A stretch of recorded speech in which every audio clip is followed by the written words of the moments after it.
Bismillah ar-Rahman ar-Rahim. In the name of Allah, the most merciful, the most compassionate. Dear viewers all over the world, I greet you with the best greeting. Assalamu alaikum wa rahmatullahi wa barakatuhu. Peace be unto all of you. Today's episode is about how the Qur'an is organized, meaning how this verse and comes before the other verse. In other words, the sequence of the Qur'an, and does it have effect and impact on human beings? Yes, it does. You will see that. First of all, as you know, what comes in the beginning of the Qur'an is something called Al-Fatiha. The first thing in the Qur'an is Al-Fatiha, which is translated the opening, or the mother of the book, or the root of the book. In other words, this short chapter, which consists of 7 verses, sums up the whole Qur'an, as the scholars say. And they also say that this whole Qur'an sums up the history of humanity since the beginning until the end. So the history of humanity is summed up in the Qur'an, is summed up in the Fatiha. Let's see how it works. The Fatiha starts with a verse that's almost repeated across 114 surahs except one of them. So in the beginning of every chapter, this is the verse that comes, Bismillahir Rahmanir Rahim. So it's almost 4 words in Arabic language, which has a lot of meanings inside them. So this phrase tells us about Allah subhanahu wa ta'ala. In the name of Allah, the most merciful, the most compassionate. This is the closest translation to it. Let me elaborate on these words. So there are 4 words. It tells us these 3 things in it. From the beginning, you know the name of God. In other religions, and a lot of people, when you ask them, whom do you worship? They would tell you, I worship God. But very few people tell you the name of the God. In Islam, we know that the name of God in Arabic language is Allah. So first, you know His name. Instead of saying just God, which you don't know the name of your God. We know the name of everybody. We know the name of messengers. But unfortunately, a lot of people don't know the name of their God. So the name of the God who created everything is Allah. So this is the first piece of data here, followed by 2 attributes of Almighty Allah. The first is that He is the most merciful. Among the 99 or more names that Almighty Allah has, Allah subhanahu wa ta'ala selected this particular quality to be the beginning, in the beginning, and the introduction and the opening of His book. The most merciful. Simply, every human being and every creature on our planet needs the mercy of Allah. Without the mercy of Allah subhanahu wa ta'ala, we could not live and we cannot live. See how much mercy we see with the patients, with the sick people, with the needy, with every human being. We know that we need the mercy of Almighty Allah. So from the beginning, Allah subhanahu wa ta'ala wants us to know that He is the most merciful. So you feel very comfortable to hear and to know this attribute of Almighty Allah. And I want you, if you have some comparative background, you can compare this with other books, with other divine books, or with other books that are written by non-divine even. So the first quality that had been introduced after the name of Allah is the most merciful. The second quality that comes after it, which also means this meaning, but it has a specific mercy to the believers. So the first one is the mercy of Almighty Allah that's shown in this life, in this world, and is given to every creature, to humans and non-humans, to the Muslims and to the non-Muslims, to animals and to insects, to everyone. So every creature enjoys the or takes part or feels the blessing and the bounty of Almighty Allah, of His mercy. Second, the specific mercy of Almighty Allah, that will be given to only the believers, and this will not be given in this life, because all human beings in this world are treated equally by Almighty Allah. This type of mercy will be shown only on the day of resurrection and will be given only to the believers. So from the very beginning, there is special place seen by Almighty Allah, or given to the believers by Almighty Allah, and the mercy that is given to all creatures, humans and non-humans, and the name of Almighty Allah. Just these three words would give us a lot of information about Almighty Allah. And also, it gives us a lot of comfort as human beings, because we will get part of the mercy of Almighty Allah, the same mercy that everyone has.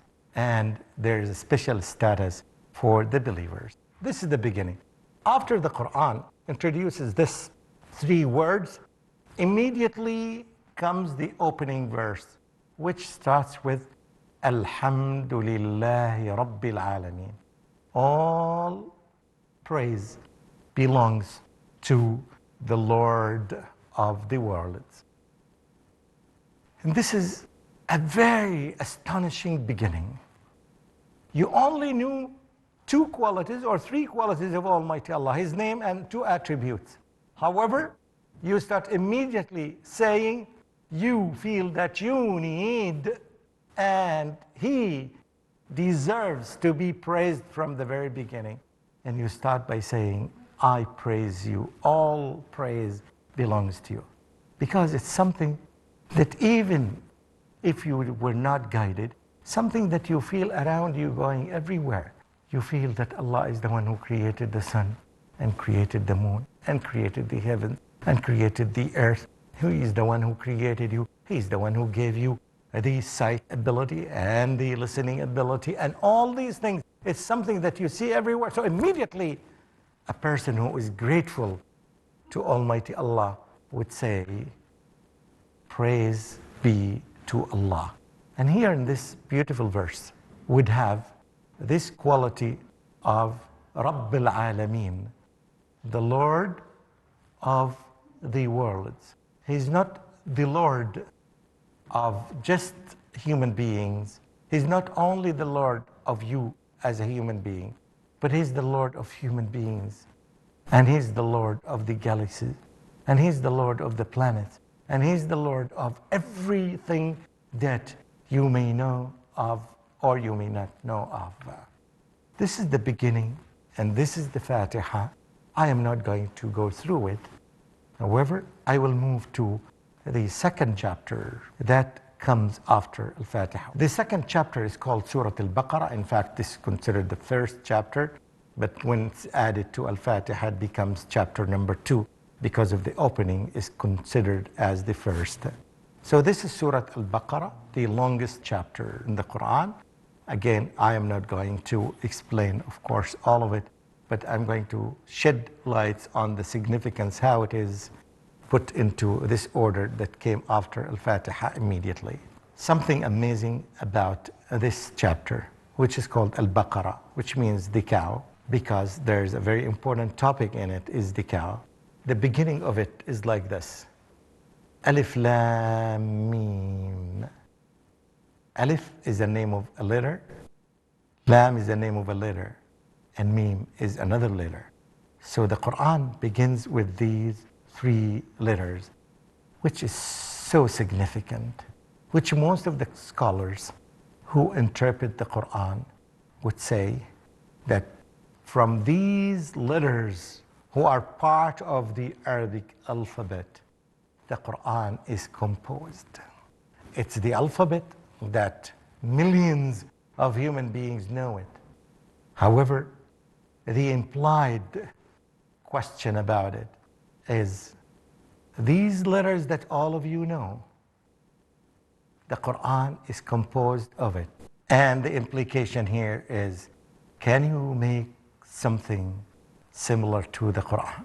So from the very beginning, Allah subhanahu wa ta'ala draws our attention to the impossibility of making something similar to the Qur'an, though it is composed of very simple thing, the letters of the alphabet that everybody knows. Almost 300 million human beings, if not more, know the alphabet, the Arabic alphabet. However, none of them, or all of them, if they are gathered together, they cannot produce something similar to that. My dear viewers, it's time to take a short break. Stay with us. We'll come back.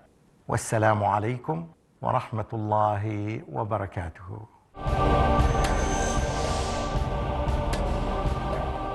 Dear viewers across the globe, welcome back to the program.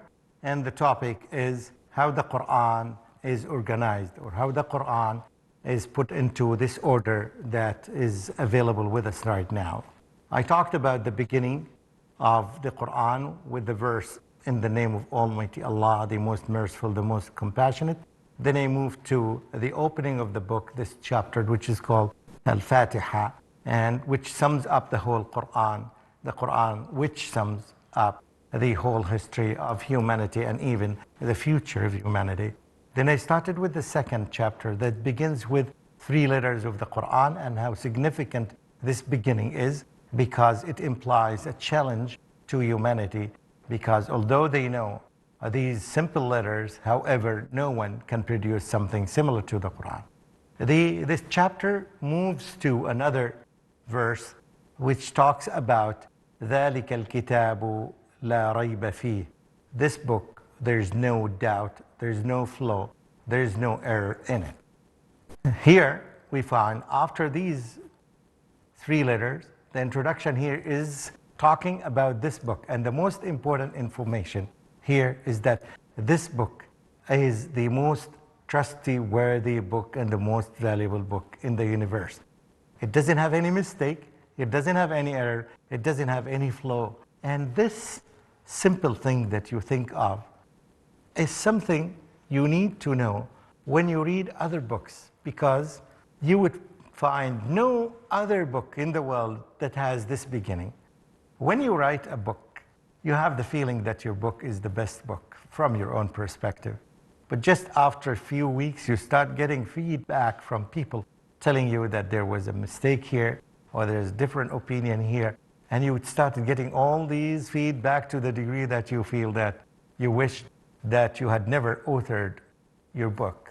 These simple words, ذَلِكَ الْكِتَابُ لَا رَيْبَ فِيهِ, 5 words, were the cause of having a human being, a non-Muslim human being, to revert back to Islam.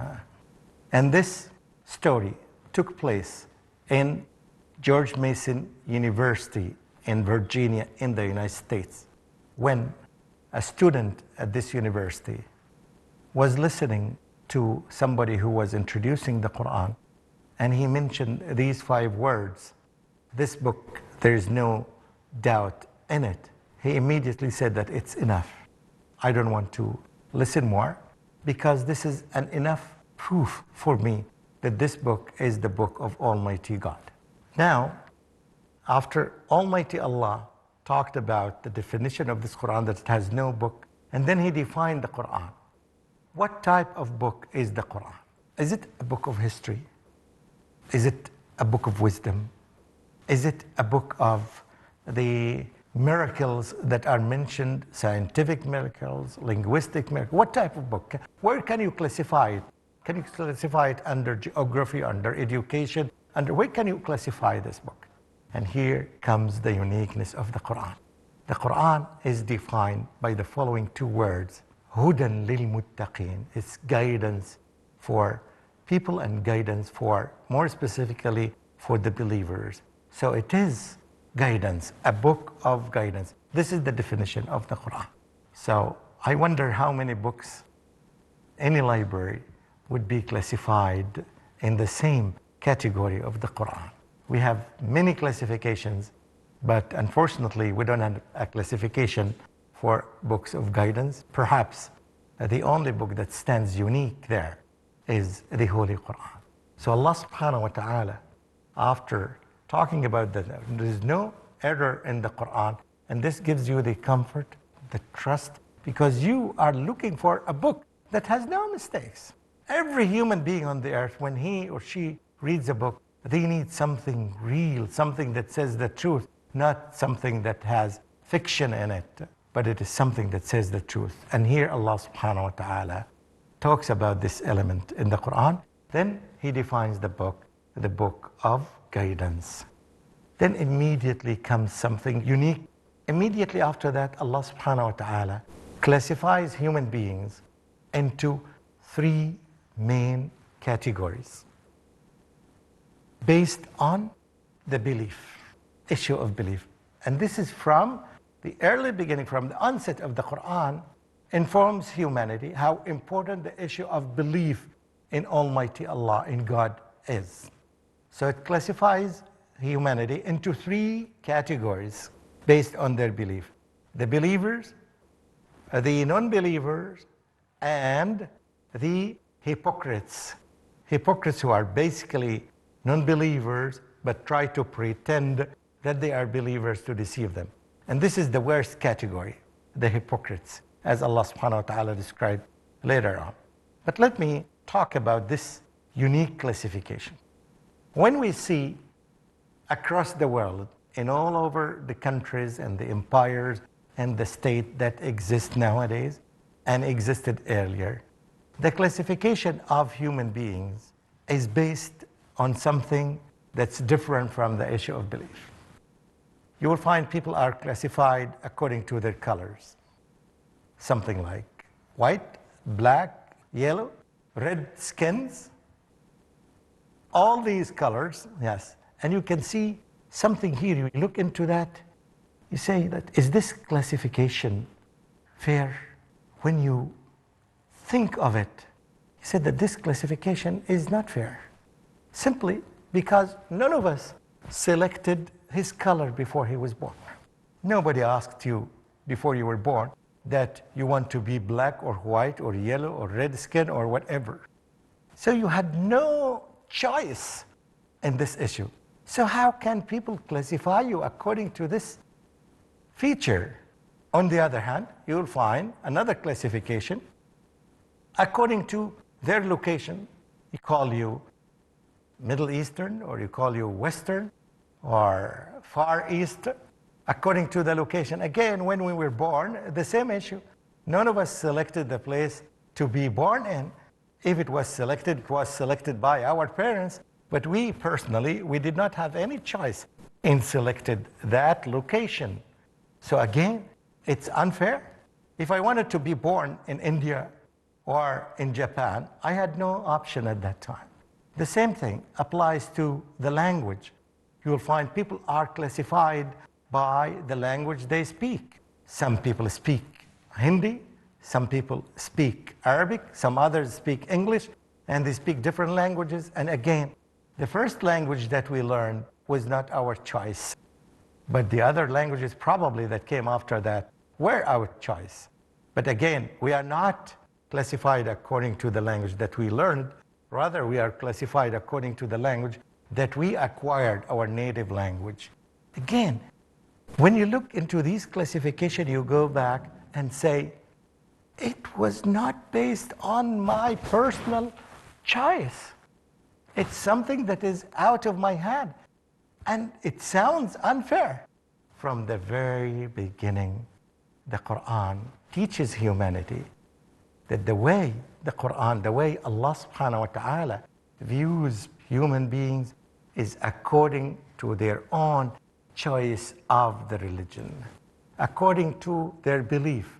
And this is not, I'm not talking about the belief that we were born with. You were born believing in such a thing like your parent, to be Christian, or to be a Jew, or to be a Muslim, or to be a Hindu. Allah subhanahu wa ta'ala does not consider this. Allah considers the time when you become rational, when you become adult, when you have the ability to decide, as you make millions and hundreds of decisions every day. You decide to study this, you decide to work in this career, You decide to select this woman to be your wife. You selected this house. After a lot of consideration, you make your decision. Therefore, Allah subhanahu wa ta'ala classifies us according to our own decision when we become grown up. Either you continue to believe in Almighty Allah as you were born with, or you disbelieve, or you select any other option. And based on our selection, the consequences will happen. And from the very beginning, Allah subhanahu wa ta'ala classifies human beings into these main categories.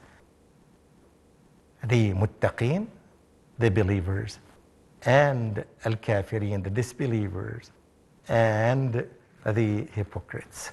And it's up to every human being to select one of the categories. Then Allah subhanahu wa ta'ala, out of His fairness and mercy, He gives us the description of every category, the people who belong to every category. And you know these qualities, and based on this detailed knowledge that you get about those three types of human beings, you make your own selection.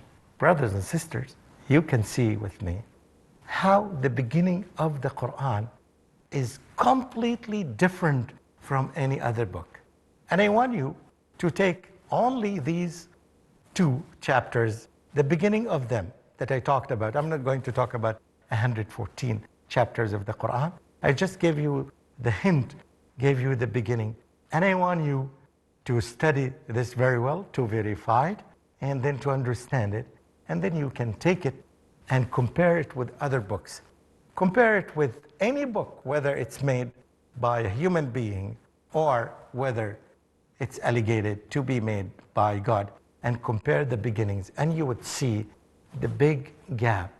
And immediately you would understand that the Qur'an is the only word on the earth that carries the exact speech of Almighty Allah, our Creator. Brothers and sisters all over the globe, I hope you understood the message. You enjoyed it. So benefit from it, share it with others, and let's hope to meet in another episode about this valuable book on the earth. And I ask Allah subhanahu wa ta'ala to make us of those who listen to the statements, select the best of them, and benefit from them and apply them in our life. I ask Allah subhanahu wa ta'ala to guide us all to the straight path. Wassalamu alaikum wa rahmatullahi wa barakatuh. Peace be unto all of you.